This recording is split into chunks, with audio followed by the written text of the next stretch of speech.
अच्छा, आज जिस डिज़र्ट की रेसिपी आप लोगों के साथ शेयर करने लगी हूँ, बहुत ही मज़े का बन के तैयार होता है। सबसे अच्छी बात ये डिज़र्ट विदिन 5 मिनट बहुत ही आसानी से बन के तैयार होता है।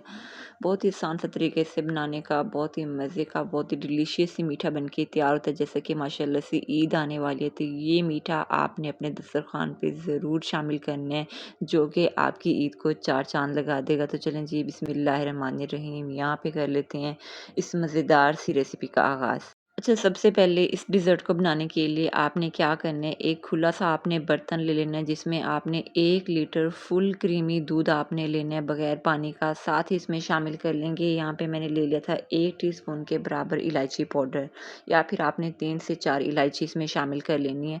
अच्छा, पाउडर यहाँ पे शामिल कर लेने के बाद आपने क्या करना है, चम्मच चलाते हुए आपने दूध में अच्छा-सा बॉयल आने देना है। अच्छा, दूध को तकरीबन 4 से 5 मिनट के लिए आपने छोड़ देना है, ताकि दूध ज़रा-सा गाढ़ा हो जाए। अब दूसरी तरफ आपने उसी 1 लीटर दूध में से मैंने थोड़ा-सा दूध जो है साइड पे रख लिया था।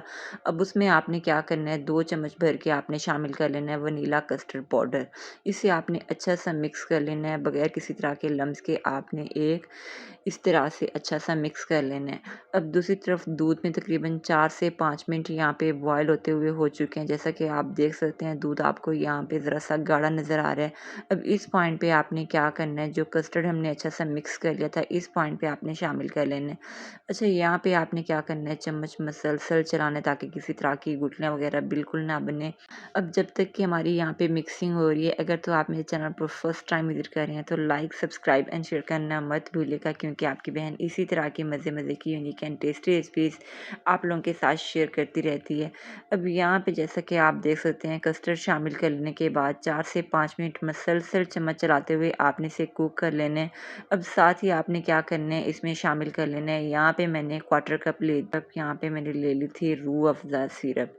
अच्छा, यहाँ पे बताते चलूँ, चीनी का आपने इस्तेमाल नहीं करना है, क्योंकि हमने रूह अफ़ज़ा शामिल किया तो इसमें काफ़ी मीठा होता है, जैसा कि आप लोग जानते हैं, तो ये मीठा काफ़ी है। अच्छा, साथ ही यहाँ पे मैंने अच्छे से फ्लेवर के लिए इसमें शामिल कर लिए थे 3 से 4 ड्रॉप्स ही आपने शामिल कर लेने हैं क्यूर एसेंस के। टोटली ऑप्शनल है, आप लोगों के पास हो तो आप लोग शामिल कर लीजिएगा, अदरवाइज़ आप स्किप भी कर सकते हैं। अच्छा, यहाँ पे हमारी जो रूह अफ़ज़ा वाली रबड़ी थी, इसे आपने आपने रख लेना है साइड पे, ताकि अच्छी सी ठंडी हो जाए। अब दूसरी तरफ आपने क्या करना है, एक बाउल ले लेना है, इसमें आपने शामिल कर लेनी है 1 कप भर के, यहाँ पे मैंने ले ली थी व्हिपिंग क्रीम। फुल चिल्ड आपने ठंडी लेनी है, ताकि अच्छे से व्हिप हो सके। अब साथ ही यहाँ पे बताते चलूँ, इसमें मैंने किसी तरह की मशीन वगैरह का इस्तेमाल नहीं किया था, तो हैंड व्हिस्कर की मदद से आप अच्छे से व्हिप कर सकते हैं। तकरीबन आपने 4 से 5 मिनट के लिए मसलसल आपने व्हिस्कर चलाना है। आप देख सकते हैं, बहुत ही अच्छी सी हमारी यहाँ पे क्रीम व्हिप हो चुकी है। अब इसे आपने क्या करना है, साइड पे रख लेना है। अब दूसरी तरफ यहाँ पे बारी आती है हमारे डिज़र्ट को असेंबल करने की, बनाने की, तो इसके लिए आपने क्या करना है, यहाँ पे मैंने ले लिया था टी केक। अच्छा, इस टी केक के बारे में यहाँ पे बताते चलूँ, ये मेरा होममेड है। अगर आप लोगों को इसकी रेसिपी चाहिए, तो आप लोगों को मेरे चैनल पे टी केक की बहुत सी रेसिपीज़ मिल जाएंगी, आप लोग देख सकते हैं। बहुत ही आसान तरीके आप लोग बना सकते हैं। अब यहाँ पे टी केक, यहाँ पे मैंने लेयर लगा ली थी। अब यहाँ पे मैंने सबसे पहले टी केक की लेयर लगा ली थी। साथ ही आपने क्या करना है, किसी भी स्टिक या फिर फोर्क वगैरह की मदद से आपने इस तरह से सुराख से कर लेनी है, ताकि यहाँ पे हमारी रबड़ी जो है अच्छे से केक के अंदर तक जा सके, और हमारा केक जो है बहुत ही मज़े का मोइस्ट यहाँ पे हमारा डिज़र्ट जो है ये बन के तैयार हो। साथ ही आपने क्या करना है, जो रबड़ी थी ये आपने इस तरह से शामिल कर लेनी है, और साथ ही इसे बहुत ही मज़े का टेस्ट देने के लिए आपने क्या करना है, यहाँ पे आपने डेसिकेटेड कोकोनट ले लेनी है। इससे क्या होगा, टेस्ट बहुत ही मज़े का आएगा, एकदम डिफरेंट किस्म का आप लोगों को टेस्ट मिलेगा, बहुत ही यूनिक किस्म का। अब साथ ही आपने क्या करना है, क्रीम की यहाँ पे आपने बारीक सी यहाँ पे लेयर लगा लेनी है। बहुत ज़्यादा क्रीम आपने शामिल नहीं करनी, मतलब आपने 1 कप जो क्रीम ली है उसको आपने अच्छे से एडजस्ट करना है 2 लेयर्स में। अच्छा, नेक्स्ट मैं अपनी प्यारी सी यूट्यूब फैमिली के साथ कौन-सी रेसिपी शेयर करूँ, आप मेरी ये रेसिपी कहाँ से देख रहे हैं, आपने एक प्यारा-सा कमेंट ज़रूर करना है। देखिए, रेसिपी कोई भी हो, कैसी भी हो, आप लोगों को कैसी लगती है, अच्छी या बुरी, तो ये चीज़ मेरे लिए बहुत ज़्यादा मैटर रखती है। तो जैसे कि ईद आने वाली है, ये डिज़र्ट आपके दस्तरख़्वान की शान बनने वाला है। एक बार मेरे कहने पे आपने ज़रूर ट्राई करना है। इंशाल्लाह सबको बहुत ही ज़्यादा पसंद आएगा। अब यहाँ पे जैसा कि आप देख सकते हैं, दूसरी केक की लेयर थी जो मैंने इस तरह से लगाई थी, एकदम आपने अच्छे से सेट करके लगाना है। अब सेम वही तरीका है, आपने फ़ोर्क वगैरह की मदद से आपने होल्स कर लेनी है। साथ ही यहाँ पे आपने जो कोकोनट है डेसिकेटेड, ये शामिल कर लेनी है।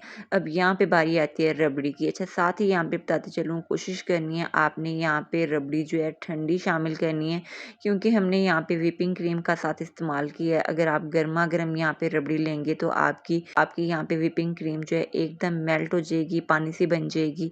अब यहाँ पे आपने क्रीम यहाँ पे सेट कर लेने के बाद यहाँ पे बारी आती है टॉप लेयर की। तो इसके लिए आपने क्या करना है, जो केक यहाँ पे बाकी का बच गया था तो इस तरह से मैंने शामिल कर लिया था।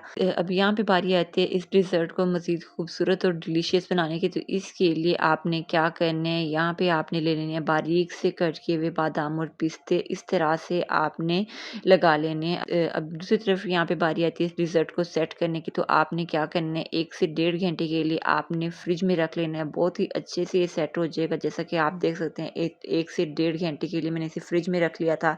यकीन जाने बहुत ही मज़े का, बहुत ही डिलीशियस ये डिज़र्ट बन के तैयार हुआ था। तो एक बार आपने इसे ज़रूर ट्राई करना है।